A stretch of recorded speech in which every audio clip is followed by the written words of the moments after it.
17 News was in Ridgecrest this morning when another aftershock hit the area. Water donations for the desert community are pouring in from a local high school. This is 17 News at noon.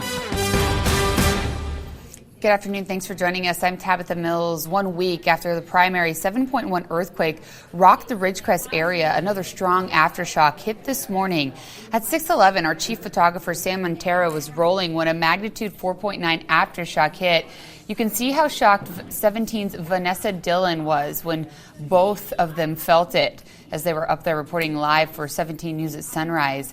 Now, 17's Eitan Wallace has been in the area every day since the strong 6.44 shock first hit 8 days ago on the 4th of July. He's live for us once again as he just received an update on the damage and recovery efforts at the Naval Air Weapons Station, China Lake, which sits right over the area where many of the aftershocks are still shaken. Eitan, thank you for everything you've done this past week, and what can you tell us? Well, thank you, Tabitha, and good afternoon. Yeah, you know what? We're actually here at Burroughs High School that's in Ridgecrest, just off French Avenue. And here, hundreds of people gathered for a town hall hosted by officials with the U.S. Navy. Now, those officials spoke extensively today about the damage on the base, on the China Lake Naval Air Weapons Station base.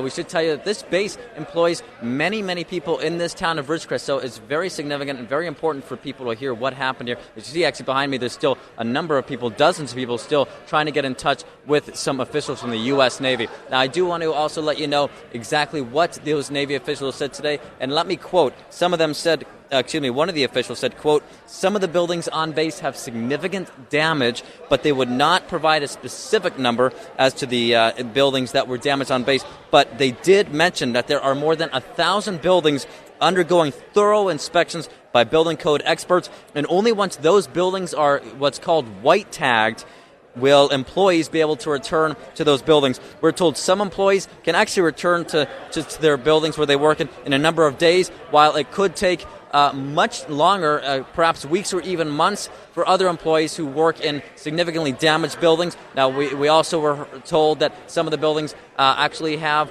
some flooding at this point, with water mains breaking on the base, so that is something important as well. I also want to let you know that the city of Ridgecrest is in touch with the base because the city actually wants to offering to lease out some buildings in the city for employees should the buildings where they normally work on the base, should those buildings be just too damaged to work on right now. So there's a lot of things happening, but that's the gist of what we learned here at this town hall. And finally, I should just let you know that the officials from the U.S. Navy used the word encouraging often during this town hall. They said that even while some of the buildings were damaged or destroyed, significantly damaged, that there was not no loss of life or any injuries, and for that, they are grateful. We will bring you more details at 5. Reporting live in Ridgecrest, Eitan Wallace, 17 News. Eitan, thank you so very much. Well, as these communities work to rebuild, people who live there can now just go to one location to get help with the recovery process. The local assistance center is now open at the Kerr-McGee Center right across from City Hall. Ridgecrest Police and other organizations, including the American Red Cross, are on hand to give information on disaster assistance programs and services. People might not realize that we offer more than just coming in and setting up a shelter. It's about the full care of a human being and what goes into that. And it's beyond than just sleeping on a cot. It's more about your mental health well-being, your spiritual needs, your medical needs. And so that's why we really want people to come out here, because we recognize that during a disaster, it's not just that small thing that I lost my house or I need to have these things. You need to be around people. You need to have these kind of services that will help take care of you as the whole person. Several other local, state, and federal agencies are also there. The center is open today and tomorrow from 10 a.m. to 8 p.m. And the Community Action Partnership of Kern is also helping quake victims. CapK's energy program helps people stay cool and have a roof over their heads without having to pay too much. People who qualify can get temporary housing for up to 5 days, plus transportation to a shelter cooling center, or medical facility. Anyone interested can call 211, the county information line. You can also sign up directly at the Kerr-McGee Center. And the entire Kern County community is coming together to support those affected by this disaster, including high school students. Today, the Garces Memorial High School football team delivered hundreds of gallons of bottled water to the people living in Ridgecrest and Trona.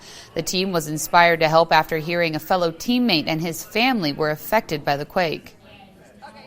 One of our incoming freshman football players, his family is from Trona, and they were going to be without water and electricity for this entire week, and it was going to be really hot out, and we decided that a water drive was going to be the best thing to help.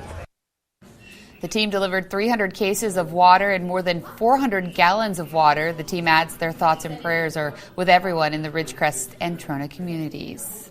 And many seniors in Trona will have to move from their homes due to earthquake damage. Most aren't able to move on their own or do not have any help. And that's where Christmas for Seniors of Kern County and students from the Kern High School's PAL program are stepping in. Tomorrow, volunteers will make sure seniors stay cool and hydrated while helping pack their belongings. Crews will also distribute water, charcoal, and canned goods to those living in the Ridgecrest and Trona area. If you'd like to help, you can take your donations to the Bakersfield Police Department West Side Station at 1301 Buena Vista Road. That's today until 3 p.m. Kevin, thank you. Now we have breaking news of a homicide arrest in Oildale. The Kern County Sheriff's Office says 46-year-old Nathaniel Robertson was identified as a suspect in the murder of his 57-year-old wife, Lydia Robertson. Yesterday, deputies got a call about a dead woman suffering from obvious blunt force trauma at a home in the 300 block of Sycamore Drive. Investigators say they found Nathaniel Robertson near Riverview Park in Oildale around 8 o'clock this morning. He was taken into custody without incident and has been booked into the Kern County Jail. Deputies ask anyone with information in this case to call the Sheriff's Office at 861-3110 or the Secret Witness Hotline at 322-4040. Well, moving on, in Hawaii, a wildfire is raging out of control on the island of Maui. Firefighters ordered thousands of people from 2 different towns to evacuate the area. The mayor of Maui says flames have scorched some 3,000 acres and it isn't contained. You can see in the video the National Weather Service posted to Twitter that smoke from the fire is visible from space. So far, no reports of anyone hurt or damages to any structures. Here on the mainland, Governor Gavin Newsom is expected to sign a bill that will help utilities pay for wildfire damages. Lawmakers passed the bill yesterday. It creates a multi-billion-dollar liability fund that utilities can draw from to pay for wildfire damages when their equipment is to blame. The money will come from investor-owned utility companies and a tax the state already collects. Meantime, PG&E's bankruptcy process continues after investigators found the company responsible for the state's deadliest and most destructive wildfire, the Camp Fire that ripped through Butte County last fall. The lawmaker representing part of the area was conflicted, but ultimately voted yes on the fund.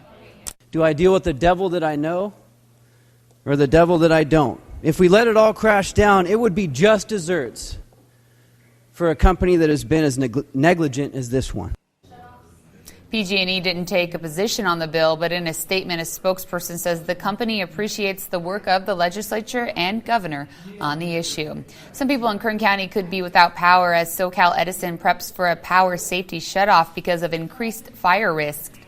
The intentional power shutoffs are becoming a tool for utility companies as a way to reduce the risk of catastrophic damage from wildfires this summer.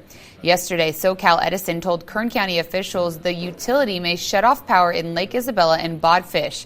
People who live there should have already gotten a notice from the utility. The shutoff may already be in effect or start today between noon and 6 o'clock.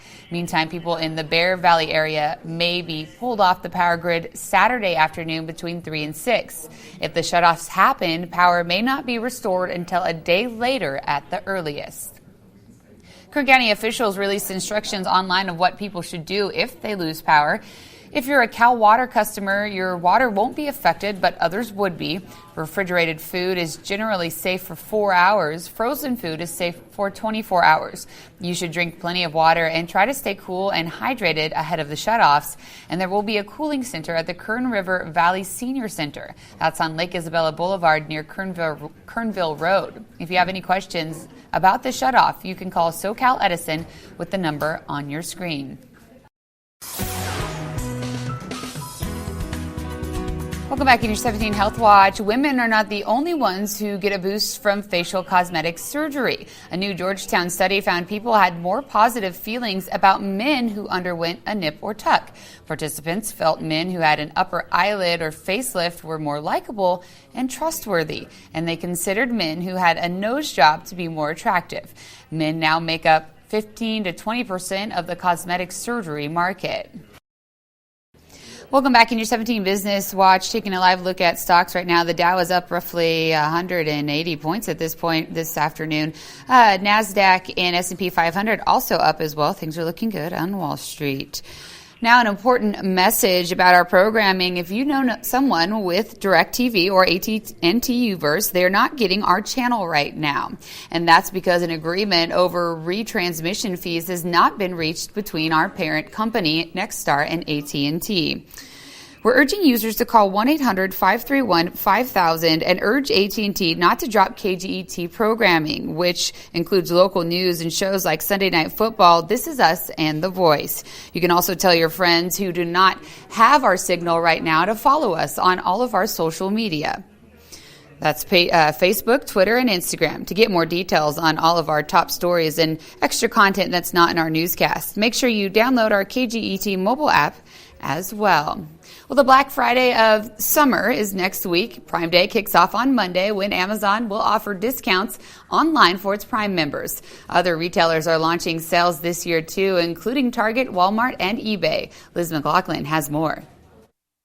And I'm so excited. Amazon is using star power to hype the company's big annual shopping event with celebrity performances, launches, and product discounts.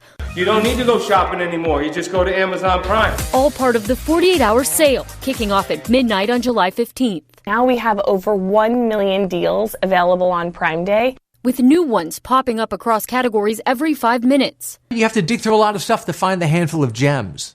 Prime Day discounts are exclusive to those with a Prime membership, costing $120 a year. If you don't want to spend the money up front, you can get a trial membership. Then you can always cancel it if you don't want to be a full all-year paying member.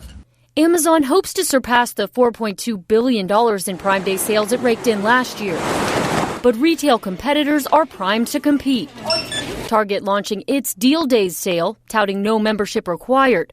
Hey, Google. And Walmart's Google Week offers smart home device deals through July 16th, taking aim at Amazon's voice assistant products, often at their lowest prices on Prime Day. This year if Amazon crashes. eBay is having a crash sale on July 15th, mocking Amazon's technical glitches during Prime Day last year. We certainly know that some customers were disappointed. But Amazon says this year, we're ready. Next Monday and Tuesday will prove if shoppers are too. Liz McLaughlin, NBC News. Another wrench for Amazon. Warehouse workers in Minnesota are planning a 6-hour walkout during Prime Day, but Amazon says it does not expect the strike to impact customer shipping or deliveries. Welcome back. Are the Oceano Dunes safe? That's the question, as another person dies in an off-road vehicle at the popular spot. What city officials have to say is coming up right now, and let me tell you about that person, actually. In an off-road vehicle crash at a popular recreation area, that is the Oceano Dunes. 5 people have died while driving in an off-road vehicle at the dunes this year. Investigators say 47-year-old Mario Olivas was driving a motorcycle at a fast rate of speed when he crashed and was ejected. He was wearing a helmet, but it was not properly secured. Olivas is from Arizona and was visiting with friends and family on the Central Coast. Alcohol and drugs do not appear to be factors in the crash, according to state park officials. The death comes the same night a coastal commission meeting discussed the safety of the Oceano Dunes. After 7 hours of public comment, the California Coastal Commission will not make any immediate changes to the rules for off-road vehicle use at the Oceano Dunes. Asia Gorad has a look back at the debate. Approximately 1,500 acres, or almost 2 square miles, and 3 linear miles of beach are currently available for off-highway vehicle or OHV use. That area of the Oceano Dunes now in limbo as the Coastal Commission weighs potential closures and new restrictions recommended in its staff report. The report cites concern over destruction of the environment and sensitive species like snowy plovers, as well as impacts to air quality. While these communities' air should benefit from cool ocean breezes, instead on some days they have the worst air quality in the entire country. To improve air quality, the Commission could reduce the current riding area by a third. The wind would still blow off of the ocean. The wind would still pick up the sand. Excuse me? The wind would still deposit that sand on the mesa and anywhere else that it goes. Emotions running high. You'll all have your turn. As both sides debate priorities. I truly believe recreating at the dunes and healthy living in this area aren't mutually exclusive. San Luis Obispo County Supervisor Lynn Compton voicing concern about the impacts of restrictions at the dunes on the Oceano economy, which according to Assemblyman Jordan Cunningham accounts for over $150 million each year. You're talking about thousands of local businesses that rely on that tourist attraction. So I believe they should keep it open. If anything, expand it. But supporters of the restrictions say the dunes have plenty to offer tourists. It doesn't have to be in a vehicle driving 50 miles an hour on what is not just a beautiful recreation area, but essential habitat. The conditions for OVR use on the dunes were set back in 1982.